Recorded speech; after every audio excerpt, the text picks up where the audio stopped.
এদের বিভিন্ন মন্দিরে মন্দিরে গিয়ে। এদের আন্ডারে এদের শিক্ষানীতি চেঞ্জ করতেছে এদের সবকিছু। হুম। এখন একটা ভাগোয়া লাভ নাকি একটা মানে সংস্থা আছে একটা, তাদের উদ্দেশ্য হচ্ছে বুঝছেন এরকম, মানে রেকর্ড করা যে কে কতটা মেয়ের সাথে এগুলো করতে পারছো। তারা এমনকি তারা একটা টার্গেট ফিক্স করে যে আমি এতটা মুসলিম নারীকে ধর্ষণ করব, এতটা মুসলিম নারীর সতীত্ব নষ্ট করব। এরকম একটা মিশন বা একটা ভিশন নিয়ে তারা মানে নামছে। এমনকি তারা সফল হইতেছে, কাজও করতেছে। ফেসবুকে তাদের একটা গ্রুপও আছে এই টাইপের, ওইখানে তাদের কি কি হ্যাঁ করছে হ্যাঁ। এরকম তারা এগুলা নিয়ে আপডেট দিয়ে দেয়। ওটা শুধু তাদের জন্য গ্রুপটা, যে কেউ এখানে আসতে পারে না ওই গ্রুপে। এরকম বলছেন তারা তাদের মিশন ফিশন গুলো বাস্তবায়ন করতেছে, বিশেষ করে যারা বোরকা মেয়ে তারা টার্গেটের কেন্দ্রবিন্দুতে আছে। আর তারাও বেশি ফাঁসতেছে কিন্তু। অনেক আফসোস লাগে জানেন, আমার বুকটা চিরা যায় এটি শুনলে। আসলে আসলে সবাই মানে কি বলবো, মাদ্রাসার ছাত্রীরা তো বুঝে না কিছু, সারাদিন মাদ্রাসায় থাকে বা বাসাতে মনে করেন ফারাক ঘরে পরে থাকে, ফেসবুকে মনে হ্যাঁ, করেন। এই ঘটনার মধ্যে মাদ্রাসার ছাত্রী আমি দেখছি কয়েকটা সংযোগ আসলো, ভাইরাল হয়েছে, একটা দাওরা দিছে, একটা মেয়ে মনে হয় সম্ভবত ভাইরাল হয়েছিল। হুম ভাই, অনেক ভাই, অনেক প্রচুর।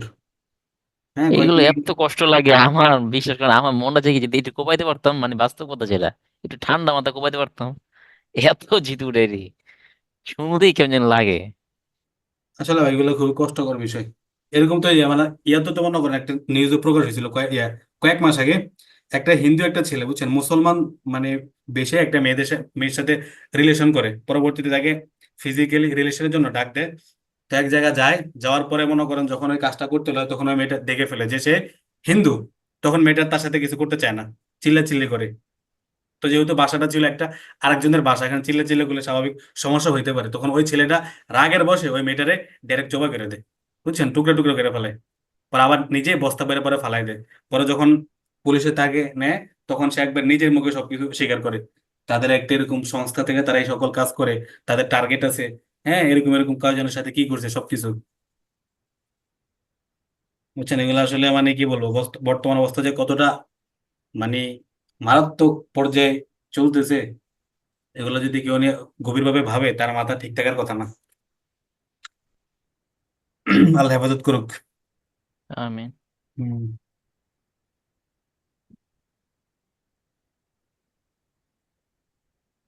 তাদের মাধ্যম হয়তো বুঝছেন, বিশেষ করে ফেসবুক, এখানে হ্যাঁ। কনভিন্স করতেছে।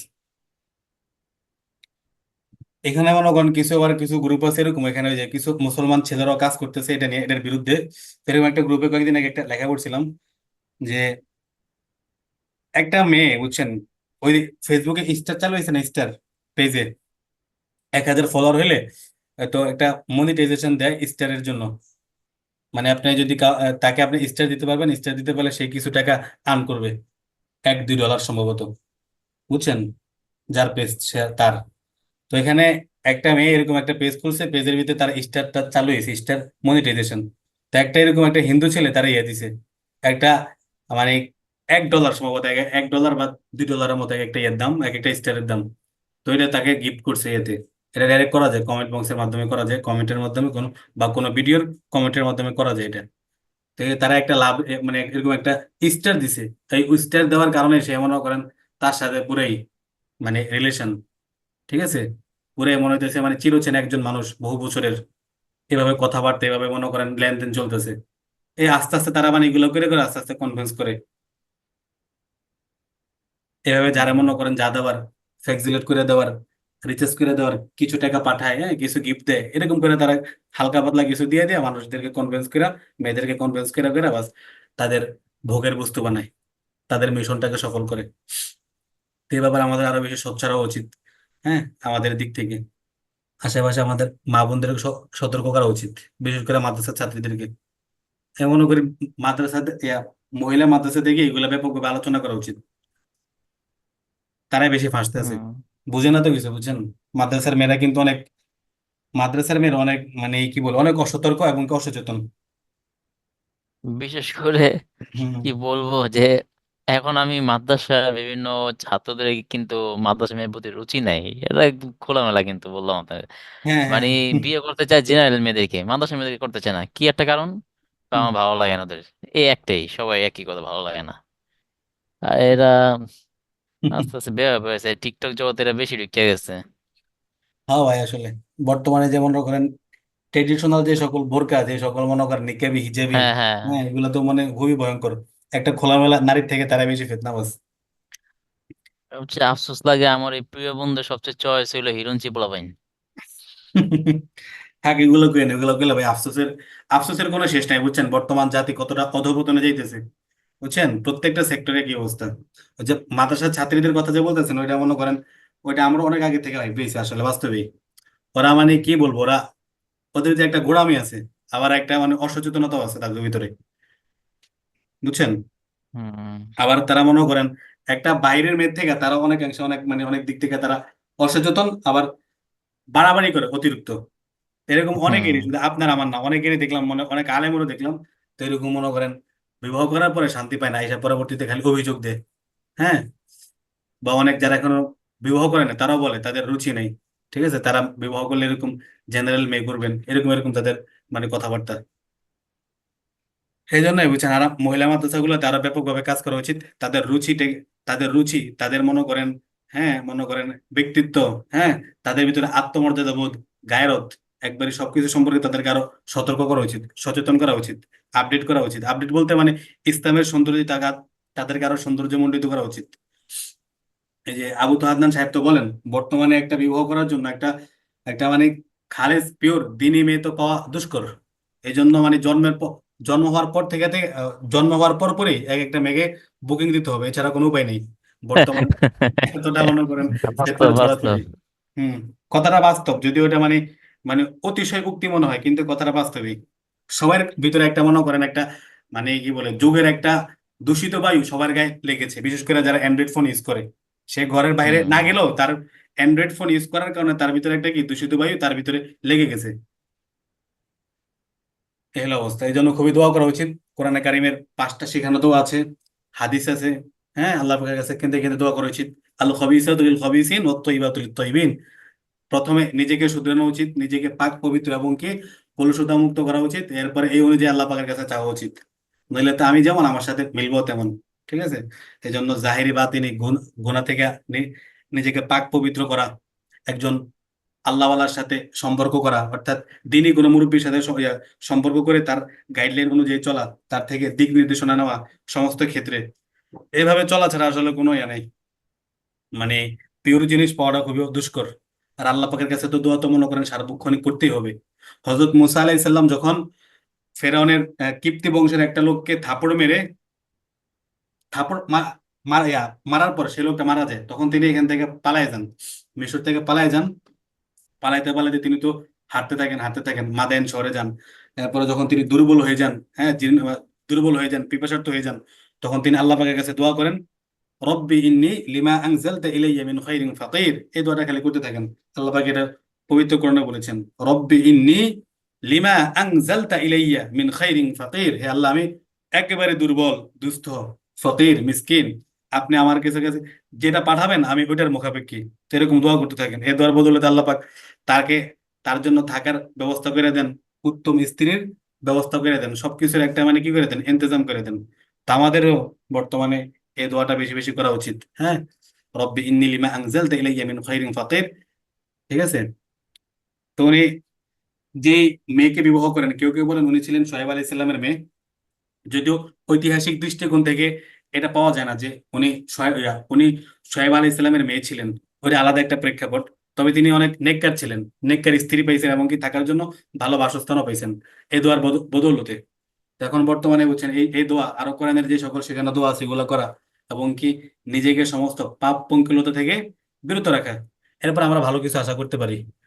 আর এর বিপরীতে যদি আমরা মনে করেন যুগের, হ্যাঁ স্রোতে আমরা যদি গা ভাসায় দিই, তাহলে আমাদেরও মনে করেন গড্ডালিকা প্রবাহের মতো আমাদেরও মনে করেন একই অবস্থা হতে পারে, বলা যায় না।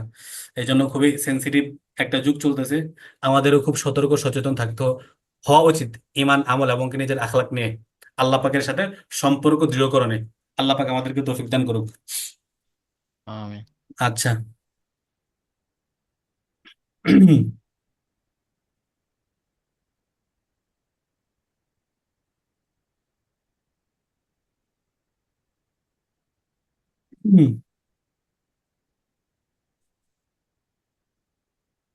স্ত্রীকে মহারানা মাফ করতে বলা আত্মমর্যাদার খেলাফ। স্ত্রীকে মহারানা মাফ করতে বলা আত্মমর্যাদার খেলাফ। তো তো স্ত্রীকে মহারানা মাফ করে দেওয়ার কথা বলা স্বামীর আত্মমর্যাদার পরিপন্থী। এছাড়া লাঞ্ছনা গঞ্ছনা তো আছেই। তবে স্ত্রী যদি সন্তুষ্ট চিত্তে নিজের পক্ষ থেকে তা মাফ করে দেয় তাহলে মাফ হয়ে যাবে, কিন্তু খুশি মনে মাফ করে দিল কিনা এটা বোঝা কঠিন ব্যাপার। এই জন্য হযরত থানবী রহমতুল্লাহ বলেছেন, মোহরের টাকা বা সম্পদ তাদের হাতে দেওয়ার পর যদি তারা সবটা বা ক্রিয়দাংশ স্বামীকে ফেরত দেয় তাহলে আর কোনো সন্দেহ থাকে না। ঠিক আছে, এটাই উত্তম পন্থা। আপনি মনে করেন 1 লাখ টাকা কাবিন ধরেছেন মোহরানা, 1 লাখ টাকা তারা হাতে দিয়েছেন, সে আপনাকে পেয়ে আপনার মতো এত কি বলে এত স্মার্ট, এত মার্জিত এবং কি এত নেককার একজন স্বামী পেয়ে সে এতটাই আপ্লুত যে সে 1 লাখ টাকা থেকে আপনারা 80,000 টাকা দিয়ে দিছে, হ্যাঁ, বা 50,000 টাকা দিয়ে দিল বা পুরোটাই দিয়ে দিল, তখন বোঝা যাবে সে কি সন্তুষ্ট চিত্তে দিয়েছে পুরোটা দেওয়ার পরে। তো এছাড়া আপনি এখনো টাকা দেন নাই, আপনাকে সে আপনার অবস্থা থেকে সে আপনাকে মাফ করে দিল, তো সেখানে একটা কনফিউশন থাকতে পারে সে আসলে কি সন্তুষ্ট চিত্তে মাফ করেছে নাকি কোনো পরিস্থিতির শিকার হয়ে।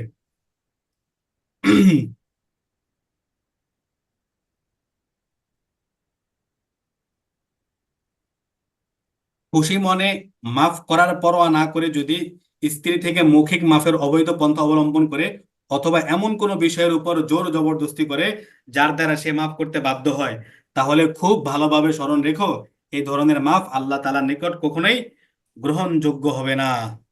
ইসলাহে ইনকিলাবি উম্মতে হযরত মাওলানা শাহ আশরাফ আলী থানভী রহমতুল্লাহ এর কথা এটা। মহারানা আদায় করাই স্বামীর জন্য শ্রেয়, মানে উত্তম। স্ত্রী যদি মহারানা মাফ করে দেয় তবুও স্বামীর আত্মসম্মানের দাবি এটাই যে সে স্ত্রী মহারানা যথাশীঘ্রই আদায় করে দিবে। আশরাফুস সাওয়ানেহ, আশরাফ আলী থানভী রহমতুল্লাহর কথা। একাধিক স্ত্রীর মাঝে সমতা রক্ষা করা ওয়াজিব। হযরত আবু হুরায়রা রাদিয়াল্লাহু তাআলা আনহু বর্ণনা করেন, আল্লাহ রাসূল সাল্লাল্লাহু আলাইহি সাল্লাম ইরশাদ করেন, যার দুজন স্ত্রী রয়েছে এবং সে তাদের মাঝে সমতা রক্ষা করে না এবং ইনসাফ করে না, কিয়ামত দিবসে সে অর্ধাঙ্গ অবস্থায় উঠবে, নাউজুবিল্লাহ, মানে তার অর্ধেকটা বিকলাঙ্গ হয়ে যাবে। দুজন স্ত্রী আছে, একজনকে বেশি মহব্বত করে বা তাকে বেশি টাকা পয়সা দেয়, খরচাদি দেয়, আর আর এর বিপরীতে আরেকজনকে সে ইনসাফ করে না আরেকজনের সাথে, তাহলে সে কিয়ামতের দিন বিকলাঙ্গ, তার একটা পাশ যেন প্যারালাইসিস হয়ে গেছে, হ্যাঁ, এমন অবস্থায় উঠবে। তিরমিজি শরীফের হাদিস। হযরত আয়েশা সিদ্দিকা রাদিয়াল্লাহু তাআলা আনহা বলেন, আল্লাহ রাসূল সাল্লাল্লাহু আলাইহি সাল্লাম কোথাও সফরে যাওয়ার ইচ্ছা করলে স্ত্রীদের মাঝে লটারি করতেন, লটারিতে যার নাম উঠে আসতো তিনি তাকে নিয়ে সফর করতেন। মিশকাত। স্ত্রীকে ভিন্ন ঘর বা কামরা দেওয়া ওয়াজিব। স্ত্রী যদি পৃথক থাকতে চায় তাহলে অন্যদের সাথে তাকে একত্রে রাখা জায়েজ নাই, বরং তার থাকার জন্য পৃথক ব্যবস্থা করা জরুরি, যেখানে স্বামীর অন্য কোনো লোক থাকবে না। তবে এতটুকু করতে পারে যে যদি আলাদা ঘর দিতে নাও পারে তাহলে অন্তত তার জন্য আলাদা একটি রুম দিবে, যা তার প্রয়োজনের জন্য যথেষ্ট হয়। সেই কামরায় যেন সে তার আসবাবপত্র নির্দ্বিধায় সংরক্ষণ করতে পারে, স্বাধীনভাবে স্বামীর সাথে একান্তে উঠা বসা এবং কথাবার্তা বলতে পারে।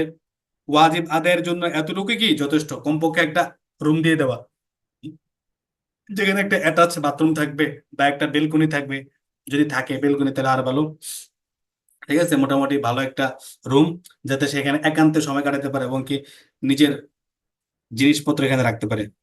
দো জাহানের বাদশাহ হযরত নবী করিম সাল্লাল্লাহু আলাইহি সাল্লাম উম্মুল মুমিনদের অবস্থানের জন্য যে হুজরা প্রদান করেছিলেন তার দৈর্ঘ্য ছিল প্রায় 10 হাত এবং প্রস্থ ছিল 6 থেকে 7 হাত। 7 হাত, বেশি বড় না, ছোট ছোট কামরাগুলো। স্বামীর আপনজন হতে স্ত্রীকে পৃথক রাখাই নিরাপদ। স্বামীর আপনজন থেকে স্ত্রীদেরকে পৃথক রাখাই হলো নিরাপদ। এই যুগের মানুষদের একে অন্যের হক সম্পর্কে অজ্ঞতা এবং তাদের মন মেজাজ ও তার প্রেক্ষিতে সৃষ্ট ঘটনাবলীর প্রেক্ষিতে শরীয়তের দাবি এটাই যে স্ত্রী যদি স্বামীর অন্যান্য আত্মীয় স্বজনদের সাথে একত্রে থাকতে চায় আর আত্মীয় স্বজনরাও স্ত্রীর ভিন্ন থাকতে অসন্তুষ্ট হয়, তথাপি স্ত্রীকে ভিন্ন রাখাই কল্যাণকর ও নিরাপদ। বুঝতে পেরেছেন?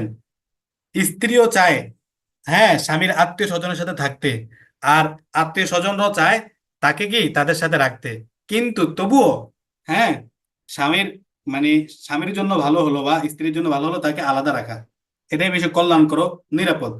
তাতে হাজারো অনিষ্টের দরজা বন্ধ হয়ে যায়।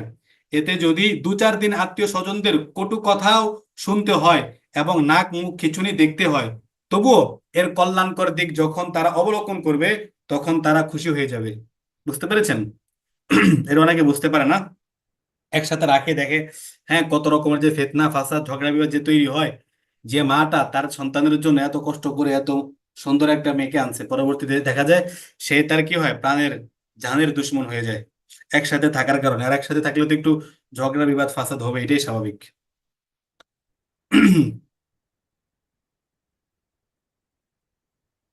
বিশেষ করে চুলা তো আলাদা হওয়াই উচিত, বিশেষ করে চুলা, এটা তো আলাদা হওয়াই উচিত। কেননা অধিকাংশ সময়। এখন কথা হইলো, হ্যাঁ, বলেন। ওই যে বিবাহ তো আমরা সাধারণত করি যে মার একটু সেবা করে মার সাথে থাকবে, মা হ্যাঁ কষ্ট দূর করার জন্য। হুম। আলাদা করলে কেমন কি করবে কোন? মাই তো খুব কিরে বিয়ে করে আলাদা হয়ে যেত। আহ, এগুলো থেকে বাঁচায় কি কোনো হেকমত আছে, কৌশল আছে কিনা? ওটা হেকমতের সাথে কাজ করতে হবে সাদা, আসলে।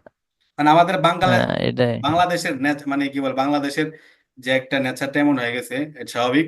মানে স্ত্রী স্বামীর পাশাপাশি তার পিতামাতার খেদমত করবে, মানে তার বাড়িতে থেকে কাজকর্ম করবে, এটা হয়ে গেছে নেচার। আবার দেখবেন এসে ফ্যামিলিতে ফিতনা হয় বেশি। সেই জন্য হেকমতের সাথে কাজ করতে হয়। হয়তো আপনি একটা, আল্লাহ পাক যদি আপনাকে ওয়াসার দান করে একটা ফ্ল্যাট নিলেন, হ্যাঁ, ফ্ল্যাট টাট নিলেন, ফ্ল্যাট নিয়ে এখানে, ওটা তো আপনার মনে হয় এটা আপনাদেরই ফ্ল্যাট, আপনার মা বাবার এখানে কোনো অংশীদারিত্ব নেই ওয়াসার থাকলে। তো এখানে আপনার মাকে নিয়ে আসলেন, আপনার বাবাকে নিয়ে আসলেন মাঝে মধ্যে, বা তারা থাকলো যে কোনো একজন, বা দুইজনই থাকলো, হ্যাঁ। তোমার স্ত্রীকে আগে বুঝিয়ে দিবেন এটা তোমারই সবকিছু, আমার মা বাবা আসছে, বাস তুমি তোমার সাধ্য অনুযায়ী খেদমত করবা, ওইটাই। আর আমরা যেটা যৌথ ফ্যামিলি, ওইখানে বেশি ফেতনা হয়। যেমন 2-3 বাইরে একই সংসার, মা বাবাও থাকে, ওইখানে খুবই মারামারি হয়, খুবই ঝগড়া ফেতনা ফাসাদ হয়। তো এটা আসলে হেকমতের সাথে করতে হয়, আল্লাহ পাকের কাছে দোয়া করতে হয়, নিজের যারা ইসলামী মুরব্বী আছে তাদের সাথে, হ্যাঁ, পরামর্শ কইরা, হ্যাঁ, এরকম সবকিছুই। দুনিয়ার জীবনটা আসলে কঠিন, এটা দোয়ার মাধ্যমে, কৌশলের মাধ্যমে, চেষ্টা মুজাহাদার মাধ্যমে এটাকে সহজ করে নিতে হয়। এটা বলেছেন কে? মাওলানা তারিক জামিল সাহেব দাওয়াত বারাকাতুহুম। আমার একটা বন্ধু আছে, হ্যাঁ, কয়েকদিন 2-3 বছর আগে বিবাহ করেছে। তোরও দেখছি, আমার বেতন কিন্তু বেশি না।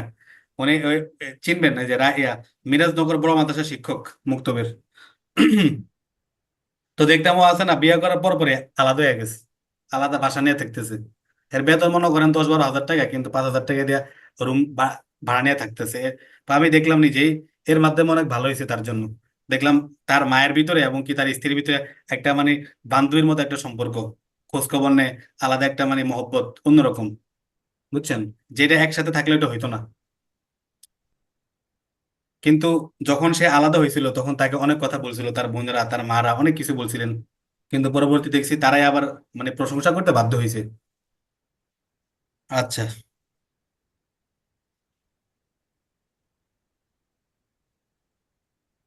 এই ঝগড়াটা বেশিরভাগ হয় কখন? যখন সংসারটা থাকে আপনার মায়েরই, হ্যাঁ, আপনার মায়ের অধীনে সবাই চলে। হুম। আপনি আপনার বাপের সংসারে থাকতেছেন, কিন্তু আপনি মাঝে মধ্যে টাকা টাকা ইনকাম করে দিতেছেন, আপনার বউ থাকতেছে, কিন্তু এই সংসারের মূল চাবিকাঠি আপনার মায়ের কাছে বা বাবার কাছে। তখন ওইসব সংসারে কি হয়, একটা ফিতনা ফাসাদটা বেশি হয়।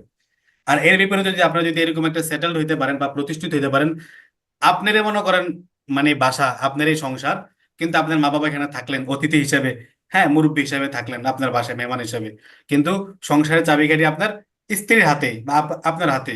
তখন এসব ফ্যামিলিতে কি বেশি একটা হয় না, এগুলা কিছু হয় না। তখন এটা নিরিবিলি থাকে, স্বাভাবিক থাকে। বুঝছেন? তো হুম। এরকম প্রতিষ্ঠা হওয়া, কমপক্ষে এতটুকু যদি অ্যাবিলিটি আমাদের থাকে, কমপক্ষে আমরা ফ্ল্যাট না কিনতে পারলো, একটা বাড়ি না করতে পারলো, কমপক্ষে যাতে নিজে একটা মানে কি বলে একটা সুন্দর একটা ফ্ল্যাটের ভাড়াটা আমরা দিতে পারি, বা একটা ফ্ল্যাট নিজে চালাইতে পারি, এরকম অ্যাবিলিটি আল্লাহ পাক আমাদেরকে দান করুক, যাতে কমপক্ষে দুনিয়ার, আমিন। হ্যাঁ, বাহ্যিক, হ্যাঁ, দুনিয়াতে একটা দারুল আজব এটা লাগেই। আল্লাহ রসুল সাল্লাহ সাল্লাম বলেছেন 4টা জিনিস, কোন কোন জায়গায় আছে 3টা জিনিস হচ্ছে সৌভাগ্যের আলামত। একটা হচ্ছে আলমার অত সলিহা, নেক বিবি। 2 নম্বর হলো একটা প্রশস্ত ঘর। প্রশস্ত ঘর বলতে মানে নিজের একটা ঘর, ভালো একটা ঘর, ঠিক আছে, মানে চমৎকার একটা ঘর। আর 3 নম্বর হলো একটা উন্নত যানবাহন। আগে ছিল উট, ঘোড়া, এখন হয়েছে ভালো ভালো প্রাইভেট কার। এই 3টা। আর এক হাদিসে আছে উত্তম প্রতিবেশী। তাহলে এগুলো যদি সৌভাগ্যতার আলামত হয়, তাহলে আমরা কেন চেষ্টা করবো না একজন ভালো মেয়ে ব্যবহার করার জন্য, নেককার, এবং একটা ভালো একটা প্রশস্ত একটা ঘর, হ্যাঁ, যাতে দুনিয়াতে থাকতে পারে, এর জন্য আমরা কেন চেষ্টা করবো না?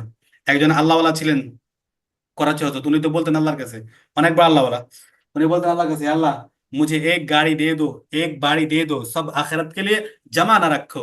হে আল্লাহ, আপনি আমার একটা গাড়ি দেন, আরেকটা গাড়ি দেন, একটা বাড়ি দেন, আরেকটা বাড়ি দেন, সবকিছু আখেরাতের জন্য রেখে না, দুনিয়াতে কিছু কিছু দিয়ে দেন। তো উনি ছিলেন অনেক ভালো, ওনারাও এইসব দোয়া করতেন। তো এর মানে ওনারা দুনিয়া দেন না, বরং দুনিয়া যেহেতু দারুল আসবাব, দুনিয়াতে আসবাবের প্রয়োজন আছে, এই জন্য তারা এগুলো চাইতেন, যাতে দুনিয়াতে, হ্যাঁ, যথেষ্ট পরিমাণ থাকার পরে যাতে অন্যের মুখাপেক্ষি না হতে হয়, যাতে নির্বিঘ্নে, হ্যাঁ, নিরাপদে আল্লাহ পাকের ইবাদত করা যায়, এই জন্য।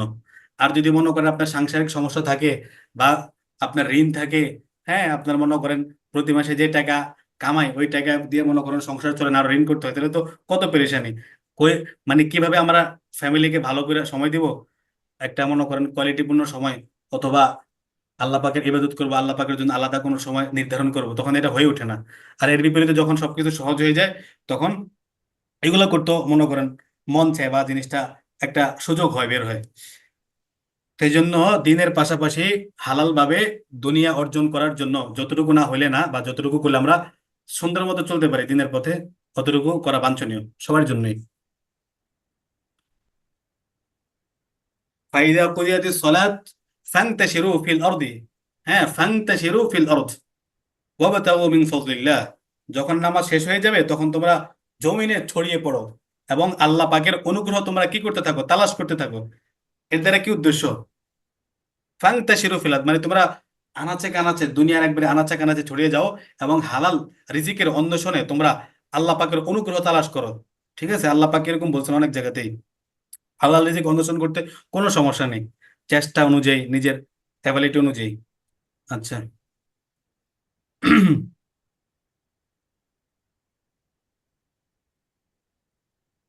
এখন যেটা আমরা বলতেছিলাম যে কমপক্ষে চুলাটা আলাদা হওয়া উচিত, কারণ অধিকাংশ সময় ঝগড়ার আগুন এই চুলা থেকে কি হয়, এই চুলা থেকে প্রজ্বলিত হয়। আচ্ছা, একটু লিপ নেন তো ভাইজান, সময় হয়ে গেছে, লিপ নিয়ে আবার জয়েন করেন।